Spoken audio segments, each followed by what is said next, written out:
Hey everyone, welcome to this quick tutorial on how to design a login screen using Figma in 2025.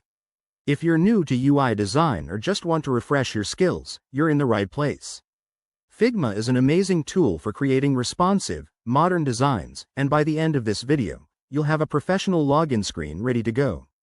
Let's dive in. First things first, open Figma and create a new file. Start by setting up your canvas. Go for a mobile-friendly frame like 375 by 812 pixels, since most users log in on their phones these days. This keeps things responsive from the start. Next, let's build the layout. Use the rectangle tool to add a background or container element. Then, grab the text tool and add input fields for username and password. Make them clear with placeholders like email address and password to guide users. For a 2025 touch, focus on accessibility, use larger font sizes and high contrast colors. Now, add the star of the show, the login button. Draw a rectangle, style it with rounded corners, and add text like log in. Pro tip: use Figma's auto layout feature to ensure your button resizes perfectly on different screen sizes.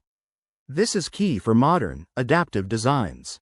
Don't forget the details. Incorporate icons, such as an envelope for email and a lock for password, to make your screen more intuitive. Choose a color palette that's trendy for 2025.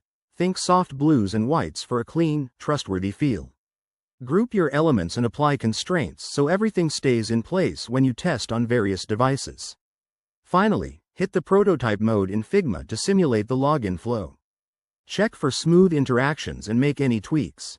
And there you have it. A polished login screen design.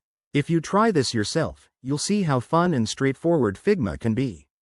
Thanks for watching. If you enjoyed this, give it a thumbs up, subscribe for more design tips, and let me know in the comments what you want to learn next.